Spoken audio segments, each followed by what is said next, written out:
T'as fait des études de musicologie? Ouais, 2 mois. Je suis bac plus 2 mois. La femme, il faut toujours le répéter, c'est pas une femme, c'est un groupe avec des voix féminines, des voix masculines, des artistes, des performeurs qui sont réunis. Et au centre de la femme, c'est toi, Marlon et Sacha. Voilà, c'est ça. Alors, la rencontre s'est faite au Pays Basque, à Biarritz, du surf, du skate et de la zik. C'est ça. La vie, quoi. Ouais, la vie. Et des chipirons. Ouais. Alors, raconte-moi. Moi je suis arrivé, ma famille est originaire du Pays Basque et après je suis revenu vers 9 ans. Et là je l'ai rencontré à l'école primaire, on est devenus copains au collège. Et puis lui il était très très très fort à la guitare. Je me rappelle, il avait un groupe qui faisait des reprises de Nirvana, de Jimi Hendrix. Et il jouait à 11 ans derrière la tête et avec les dents, avec sa strat comme Jimi Hendrix. Malheureusement il le fait plus maintenant, mais je lui demande tout le temps de le faire. Mais il est là en mode non, ça fait pitié et tout, mais voilà quoi. Et puis petit à petit, moi je faisais surtout du clavier de mon côté, et puis vers 13-14 ans, on a commencé à faire de la musique ensemble. Et là, ça a été la découverte de GarageBand. Et là, logiciel gratos. Du gratos. Et en fait, moi, par exemple, j'étais assez bon en piano, mais j'étais pas un virtuose qui pouvait faire une carrière en tant que pianiste. Mais par contre, j'ai découvert mes talents de compositeur via GarageBand. Donc, on a commencé à faire des morceaux, s'envoyer des tracks. Et puis, après le bac, on s'est dit qu'on allait créer un groupe de rock. Et ce qui est drôle, c'est marrant que tu me parles de GarageBand parce que, pour moi, La Femme, c'est un groupe de rock digital. C'est pas un groupe de rock électronique. C'est ça, plein de gens disent c'est entre le rock et l'électro, mais pour moi, c'est vraiment... Il y a l'aspect d'une vraie création artistique, c'est avoir une espèce de collage tout le temps, où ça joue tout le temps sur les effets, sur des boucles, des trucs dans tous les sens. Comment est-ce que toi, t'as appréhendé cette façon de faire du rock? Parce que le rock, c'est comme quelque chose de très organique, et toi, t'arrives à faire de l'organique avec des machines. Et justement, en fait, on a commencé avec un groupe de rock, on faisait du rock années 60, orienté twist, yéyé plutôt, qui s'appelait SOS Mademoiselle. Et puis là, on a commencé à découvrir vers 2007-2008 la synthwave française, la cold wave, Elie et Jacquenot, Marie et les garçons, les compiles bip de Born Bad. Et on a incorporé le synthé. Et puis comme chez nous, on n'avait pas des moyens de fou, on prenait les boucles de GarageBand, on faisait des boucles aussi parce que même des fois, on voulait pas jouer la même boucle pendant des minutes. Et puis comme on venait du rock aussi, on faisait des boucles de 4 accords et c'est venu comme ça. Et il y a un moment, on a réussi à trouver notre son en faisant un espèce de cocktail de tout ce mélange-là. Par contre, il faut savoir qu'en live, il n'y a aucune bout d'instrument préenregistré et tout est vraiment fait en live sans clic. Les arpégiateurs, on les joue à la main. Donc ouais, c'est super relou des fois. Surtout, ce qui est super relou, c'est que ce qui caractérise chacun des morceaux de La Femme, c'est la progression. Il n'y a pas un morceau qui termine comme il a commencé. On est quand même à une époque où la musique, c'est tout l'inverse. C'est une boucle qu'on nous répète avec maximum un pont et un changement d'instru. Et vous, c'est un truc très qui progresse tout le temps, quoi. Avec une boucle, par contre, des fois, il y a la boucle de A à Z vraiment, mais par contre, oui, il va y avoir des paliers différents, des lignes mélodiques dessus, et là, on va avoir sur des bases très simples, on va mettre des arrangements complexes. Est-ce que les jeux vidéo fait partie des influences? Pas vraiment, parce que très tôt, j'étais pas non plus à fond dans les jeux vidéo, mais quand même, ce son de musique un peu 8 bits, on adorait, quoi. Mais la musique de Tetris, épique, quoi. Ouais, et puis le côté un peu 8 bits à l'ancienne, cette texture, je sais pas, ça nous rappelle même la nostalgie des années 80-90, c'est pas mal, quoi. T'as fait des études de musicologie? Ouais, 2 mois. Je suis bac plus 2 mois. Mais c'était vachement intéressant, quoi. Franchement, j'ai adoré, c'était trop intéressant. Mais moi aussi, je suis bac plus 2 mois. Ouais, toi aussi, ouais. En vrai, c'est le mieux.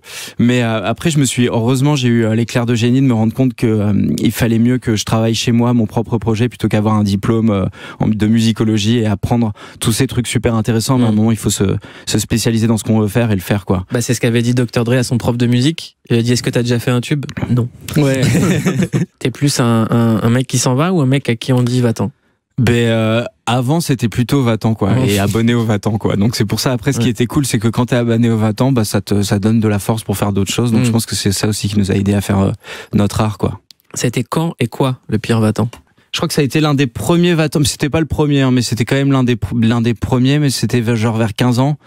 Et en fait, ça faisait genre 10 jours que je sortais avec ma nouvelle copine. C'était une copine de colo que j'avais pas vue depuis longtemps et que j'étais toujours amoureux, mais c'était un peu compliqué, il s'était rien passé. Et puis là, on s'était enfin vu. Et c'était cool, on s'était revus une fois dans la semaine et puis on devait se voir la semaine d'après, le vendredi. Puis au moment où je l'appelle, pas de nouvelles. Et puis je rappelle le soir et pas de nouvelles. Alors je rappelle le lendemain et pas de nouvelles. Alors je rappelle l'après-midi et pas de nouvelles. Alors je rappelle le jour d'après, pas de nouvelles. Je rappelle 5 jours après, pas de nouvelles. Et puis je rappelle 1 mois après, pas de nouvelles. Et puis après je l'ai vue quelques mois plus tard à un concert de rock, alors qu'elle écoutait pas du tout du rock. C'est moi qui lui avais fait des premières compiles de rock, et elle sortait avec un baby rocker. Donc voilà. C'est comme quand ta copine sort avec un DJ ou un photographe, tu vois. Tu peux rien faire. Ou un surfeur. Ouais, ou des trucs comme ça. T'étais là, bon bah voilà. Et donc voilà, ça je me rappelle. C'était assez dur. Le pire, c'est que quand c'est un mec tellement moins cool, avec des trucs que toi tu dis mais ça c'est trop bien, et qu'elle les fait après, quoi. Ouais, aussi ça, ouais, carrément. Dur. Mais il y en a eu plein plein. Après voilà, c'est une parmi tant d'autres, quoi. Mais là ça va ou pas? Bah ouais, en ce moment ça va. Après il y a des fois ça peut toujours. T'es un grand ruptureur, toi. Bah surtout dans le passé, quoi. Ouais. Là c'est vrai que ces dernières années elles étaient plutôt calmes, mais dans le passé j'ai pas mal été abonné à ça, quoi. Et est-ce que t'es quelqu'un qui drague ou qui se fait draguer, toi? Je me fais pas particulièrement draguer, enfin ça arrive mais c'est rare. Et puis pareil, je drague rarement, je pense. Je drague sans le vouloir. Après je suis pas un... Enfin voilà, quoi. Peut-être plus charmeur que dragueur, quoi, on va dire, mais je sais pas. Parce qu'il y a quand même cette esthétique dans la femme. Et c'est dur de draguer en vrai des fois, tu vois. Ouais. Même des fois je me dis ah tiens, j'irais bien draguer une fille là, et puis j'ose pas y aller, quoi. Donc comment tu fais? Bah j'y vais pas. Et puis des fois j'y vais mais c'est maladroit, ou enfin c'est un peu truc, et puis des fois bah en fait heureusement que j'y suis allé. Est-ce qu'il y a du charme à pas y aller? Peut-être, mais à la fin je pense qu'on accumule aussi de la frustration. Après il faut y aller dans le respect, bien sûr, tu vois, mais je pense que c'est bien aussi d'oser aussi des fois franchir le pas, parler. Ça peut permettre de vaincre de la timidité, plein d'autres choses dans la vie aussi, même oser. Donc finalement des fois il faut mieux essayer que ne pas le faire. Je pense que le plus important c'est pas le succès, mais dans toutes les choses de la vie c'est juste essayer, quoi. Marlon du groupe La Femme, j'ai envie de te poser une question cobaladée. Est-ce que c'est trop beau la vie d'artiste? Bah franchement ouais, et c'est une énorme chance d'être là, en fait. Je vois, parce qu'il y a certes beaucoup de travail, mais il y a aussi la chance, notamment là où tu nais, etc. Il y a pas mal de trucs, les gens que tu as rencontrés dans ta vie qui t'ont donné accès à des trucs d'inspiration, etc. Donc oui, c'est trop beau, on a de la chance, et c'est pour ça qu'il faut continuer à fond et se battre jusqu'au bout. Est-ce que ça tu le voyais dans tes rêves? Ouais. De faire des phrases d'américain à la radio. Putain, ouais, bah, ça, malgré moi, je suis un peu vendamien, en fait, et je peux pas m'en empêcher, quoi. Je pense que ça va être pire avec l'âge. Faudra que tu me réinvites plus tard. Ça va pas s'arranger avec le temps, quoi.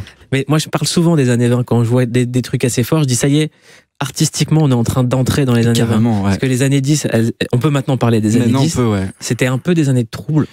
Mais en fait, je vais te raconter, moi, j'ai beaucoup philosophiquement réfléchi à ce point de vue, et dès les années 10, j'ai toujours dit dans les interviews, on a un groupe des années 10. Et en fait, déjà, années 10, c'était bizarre, ça sonnait pas, tu vois, c'est pas les années 80, c'est direct, arrive les années 10, et il y a le choc en mode quoi, mais 1910, parce qu'on arrive dans un nouveau siècle, donc on n'est pas réhabitué à réutiliser. Tu vois, bientôt les années 70, ce sera plus les années 70 de 1900, quoi. Et en fait, il y a aussi une part de recul. En fait, même quand on était dans les années 2000, on disait, ah, c'est pourri les années 2000. Les années 90, moi, je me rappelle, on disait, ah, mais c'est pourri les années 2000. Les années 90 dans les années 2000. Et là, maintenant, on là, c'est génial. Les années 90, tout est génial. Pareil pour les voitures. Je pense qu'à un moment, la Twingo va devenir aussi iconique que la 4L. Ouais. Et à un moment, on va se dire, il a une Twingo, c'est fou. Et il y a plein de choses comme ça qui sont assez drôles. Et je pense qu'il faut du recul pour se dire 10 ans après, waouh, c'est ouf. Comme par exemple, j'ai réécouté Vita et Diams. A priori, c'est pas du tout ma cam, mais là, j'étais là, c'est du pur génie, ce morceau, en fait. Et j'étais là, ouais, c'était ça, les années 2000. Et je me dis, plus tard, en fait, on va vraiment écouter ça en mode, c'était du bon son. Donc, je pense qu'il faut vraiment resetter notre cerveau, et on peut changer, parce que plus les années passent et plus on a conscience. Donc là, maintenant, on va commencer à avoir conscience des années 10, et on va comprendre qu'en fait, elles étaient assez ouf, les années 10, et il va se passer plein de choses. Mais pour ça, il faut qu'on avance dans le temps, quoi. Et le fait d'avoir un groupe protéiforme comme ça, où tous les contours sont un peu flous. Je vais faire une comparaison avec un autre groupe qui était le Wu-Tang. On connaissait 9 membres du Wu-Tang, mais en fait, ils étaient 300. Ouais. À chaque fois, il y avait des nouveaux mecs qui se revendiquaient Wu-Tang. IAM a fait un morceau avec des mecs du Wu-Tang qui n'étaient pas du Wu-Tang. Ah ouais, j'adore. Et il y a plein de gens qui disent, je suis dans la femme, mais je suis pas dans la femme. J'ai chanté avec la femme, mais je suis pas la femme. Les deux mecs du groupe La Femme sont pas des femmes. Ouais, non, carrément. Bah, Wu-Tang, c'est une énorme influence. Et même dans le son de La Femme, en fait, on dirait pas, mais il y a plein de sons qui étaient influencés, parce que nous-mêmes, on avait le goût pour la soul music et tous ces trucs-là. Et en fait, des fois, on composait notre musique comme des samples, en fait. En fait, on l'a enregistré de A à Z, mais on voulait qu'elle sonne comme un vieux sample, en fait, une boucle, en fait. Et ça a été vachement dans notre travail de créer, en fait, des samples à nous qui sont les nôtres, mais qui sonnent comme des vieux samples. Et puis au-delà de la boucle, l'autre comparaison avec le Wu-Tang, c'est le grain. Ouais, le grain. Vous avez un grain de son qui est tellement précis, en fait. Est-ce que ça fait partie de la recherche? Ouais, et c'est pour ça que les albums prennent 3 ans, c'est parce qu'au niveau de la précision, les albums mettent 6 mois à être mixés, les masters, des fois on en fait plusieurs, chaque automation est calculée, tout sera calculé en fait dans l'album, il y a rien de spontané en fait comme les lives, mais c'est beau aussi parce que du coup, grâce à ces outils-là, on peut se rapprocher de la perfection et faire qu'on a un produit de qualité à la fin qu'on va pouvoir écouter dans le temps et toujours en être fier. Et quand je réécoute les premiers albums, j'ai aucun problème et je suis vraiment content. Et c'est ça aussi qui est magique aussi, je trouve, c'est une fois qu'on a fini un truc, qu'il est gravé et qu'on peut l'écouter, on se dit qu'on a mis une pierre dans notre histoire et qu'on peut mourir un peu plus tranquille, quoi. Et puis il y a aussi ce rapport avec des sonorités d'avant.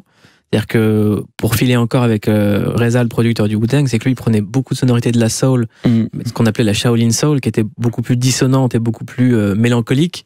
Et il disait, moi je crée le futur avec la musique d'avant.